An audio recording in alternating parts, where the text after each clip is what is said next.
Hello guys, welcome back to MD ಕಿಚನ್. ಮೂರೇ ingredients ಇಂದ ಇವಾಗ ಟ್ರೆಂಡಿಂಗ್ ಆಗಿರೋ ಕೋಕೋನಟ್ ಪುಡಿಂಗ್ ಹೇಗೆ ಮಾಡೋದು ಅಂತ ನೋಡೋಣ. 1 ಕಪ್ ಕೋಕೋನಟ್ ಮಿಲ್ಕು,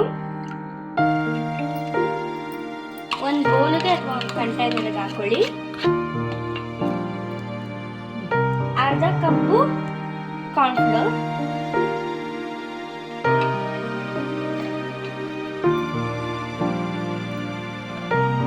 ಕಪ್ಪು ಸಕ್ಕರೆ ಹಾಕಿ ಹಾಕೊಂಡು ಚೆನ್ನಾಗಿ ಮಿಕ್ಸ್ ಮಾಡ್ಕೊಳ್ಳಿ.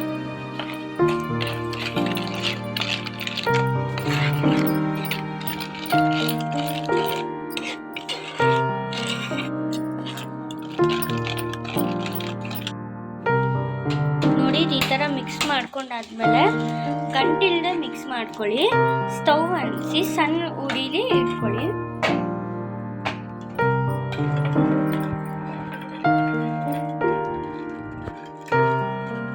ಇದು 5 ಮಿನಿಟ್ಸ್ ಹಿಂಗೆ ಕಲಿಸ್ತಾ ಇರಿ ಇದರಲ್ಲಿ ಗಂಟಿಲ್ದೆ ಕಲಿಸ್ಕೋಬೇಕು. 5 ಮಿನಿಟ್ಸ್ ಹಿಂಗೆ ಬಿಡೋಣ. ನೋಡಿ, 5 ನಿಮಿಷ ಈ ಥರ ಕಲಿಸ್ತಾ ಇದ್ರೆ ಈ ಥರ ಆಗುತ್ತೆ. ಇದನ್ನ ಬಾಕ್ಸ್ಗೆ ಶಿಫ್ಟ್ ಮಾಡಬೇಕು. ನೋಡಿ, ಈ ಥರ ಆಗಬೇಕು.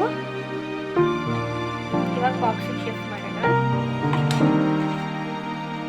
ನಾವು ಈ ಥರ ಬಾಕ್ಸ್ ತೊಗೊಂಡಿದ್ದೀವಿ. ನಿಮ್ಗೆ ಯಾರು ಬೇಕೋ, ಯಾರು ಶೇಪಲ್ಲಿ ಬೇಕೋ ಆ ಬಾಕ್ಸ್ ತಗೊಳ್ಳಿ.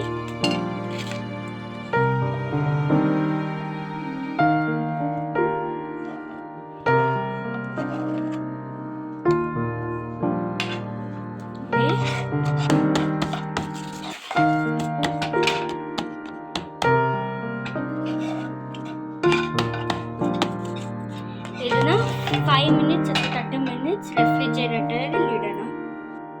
ನೋಡಿ, ಈ ಥರ ಒಂದು ಕಂಟೈನರ್ಗೆ ನೀಟಾಗಿ ಹಾಕಿಟ್ಟಿದ್ರೆ 30 ಮಿನಿಟ್ಸ್ ಅಥವಾ 20 ಮಿನಿಟ್ಸ್ ರೆಫ್ರಿಜರೇಟರ್ ಇಟ್ಟರೆ ಸಾಕು ಆಗುತ್ತೆ. ನಾವು ಹೆಂಗಾಗುತ್ತೆ ಅಂತ ತೆಗ್ದಾದ್ಮೇಲೆ ತೋರಿಸ್ತೀವಿ. ನೋಡಿ, 20 ನಿಮಿಷ ಆದ್ಮೇಲೆ ಓಪನ್ ಮಾಡ್ತಾ ಇದ್ದೀವಿ. ಹೆಂಗಾಗಿದೆ ನೋಡೋಣ.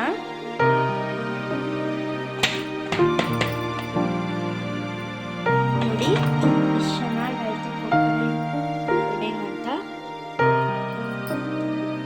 ನೋಡಿ ಎಷ್ಟು ಸಾಫ್ಟ್ ಆಗಿದೆ ಅಂತ. ನೋಡಿ, ಜಸ್ಟ್ 3 ಐಟಮ್ ಇಂದ ಕೋಕೋನಟ್ ಪುಡಿಂಗ್ ಹೆಂಗ್ ರೆಡಿ ಆಯ್ತು ಅಂತ.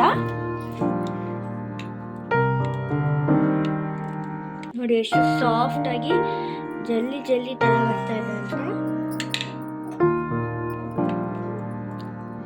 ನೋಡಿ, ಎಷ್ಟು ಸಾಫ್ಟ್ ಇದೆ.